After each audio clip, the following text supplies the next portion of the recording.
Wow, what China just did yesterday is historic and changes everything. And the White House was even asked about it, and they just kind of blew it off. We're not really worried about it. But they are worried about it, and they are watching it very closely because this changes everything. Watch. Xi Jinping made history today. The Chinese president landed in Riyadh. A red carpet awaited him. A historic Arab-China summit is to take place. And as the cameras of the world zoomed into Saudi Arabia, it was the United States that was watching most closely. With worry, with fear, America was watching its oil diplomacy fall apart. So, wow, it is happening. More on that major piece of news in a second, but first, another major blow to the US dollar yesterday. Overnight, we learned that the BRICS nations are now expanding. Yes, Egypt has officially joined the BRICS Development Bank. So let's be clear what's happening right in front of our faces. The BRICS nations of Brazil, Russia, India, China, and South Africa are building their own reserve currency built on gold and other commodities like uranium, graphite, copper. The United States dollar is built on debt and the nothing, just like the never-ending story. What is the nothing? It's the emptiness that's left. What is the nothing? Well, Atreyu, the nothing is a failure of Western hegemony, which is built on a house of cards. And now Egypt is applying for full membership in the BRICS alliance, but they're joining the bank piece of this first.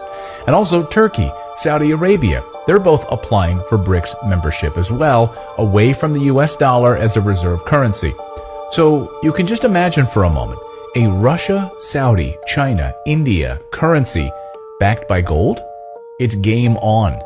Now BRICS is working to develop its own financial infrastructure, including a joint payment network, with some member states having already switched to trade in local currencies in order to reduce dependence on the US dollar and the euro.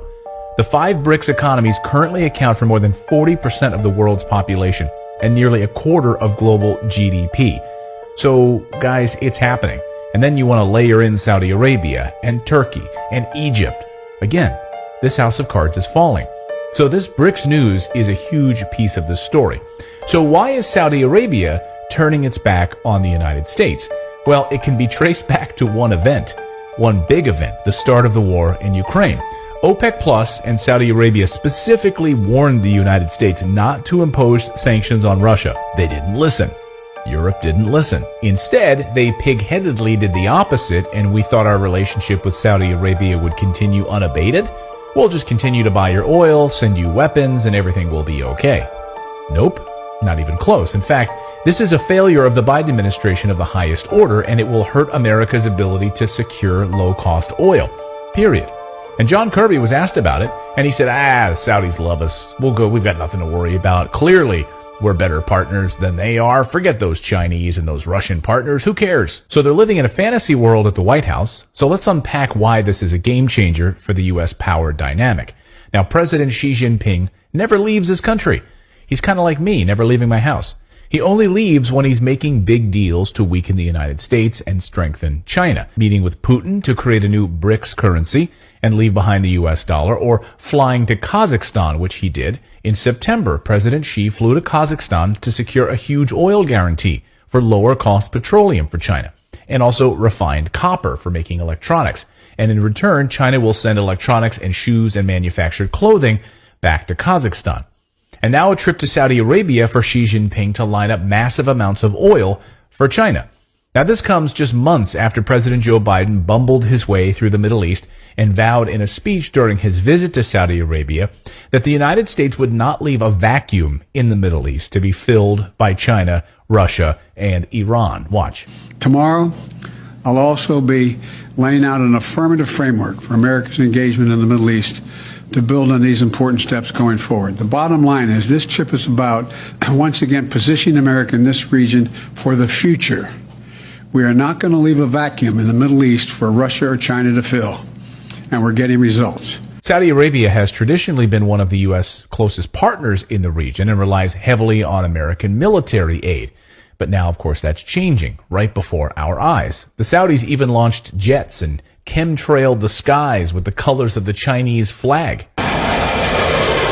They didn't do that for the United States. The Saudis love chemtrails and cloud seeding. What better way to welcome China than with a little rain from our cloud seeding program? So we've seen the Kingdom of Saudi Arabia give the middle finger to the United States over the past few weeks and openly build closer ties with China, its largest trading partner, and with Russia, and with whom it leads the OPEC Plus grouping. Want to know just how bad it is? We've covered this more deeply in our show. I'll put a card here up on the screen up here for you guys to watch, where we actually went deeper into the Saudi Crown Prince story, ordering the execution of Washington Post reporter Jamal Khashoggi. And President Biden said during the campaign that he would treat Saudi Arabia like a pariah for this killing. We were not going to, in fact, sell more weapons to them. We were going to, in fact, make them pay the price and make them, in fact, the pariah that they are. Well, of course, that didn't happen. Instead, he flew to the Saudi kingdom, gave a fist bump to the prince, and just this week had a judge throw out the case against the prince. So he orders the killing of a journalist, an American journalist, and President Biden steps in and throws it away. So let's get this right. A U.S. journalist targeted for execution by the Saudi government. Biden said he would hold him accountable. Then he has the case thrown out. And the very same day, the Saudis sign a giant oil deal with the Chinese, therefore pushing the United States out of the way.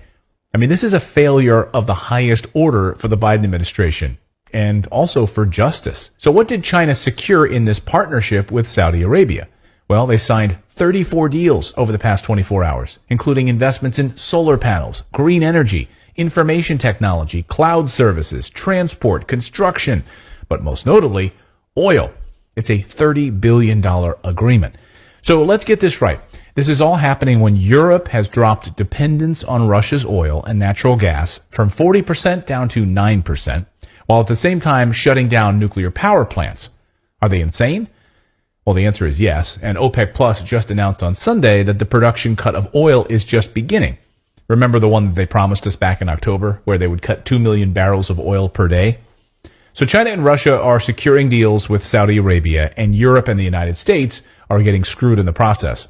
And as we've been covering, Europe is now paying triple the price to have liquid natural gas processed and shipped from the United States into Europe. Of course, the same with oil.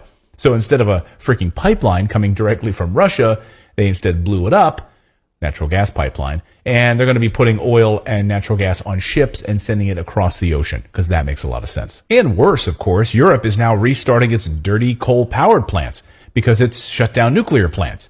They're doing this in UK and Germany, and as our friend Ralph Schulhammer points out, this is pure madness. And the other point is, if you look at Germany at the moment, I mean, this is, if it wouldn't be so sad, it would be hilarious.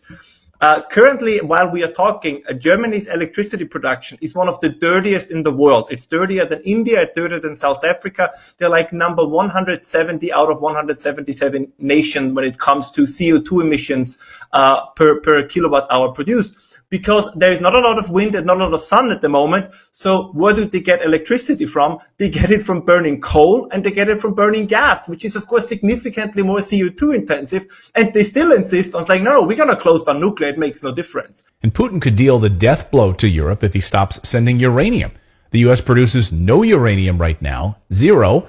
And Europe is starting to see how important nuclear power is, but if Putin shuts down their supply of uranium, then we're truly in the dark ages. But the precious minerals piece of this story is just as important because many of the minerals needed for nuclear energy come from China and Russia.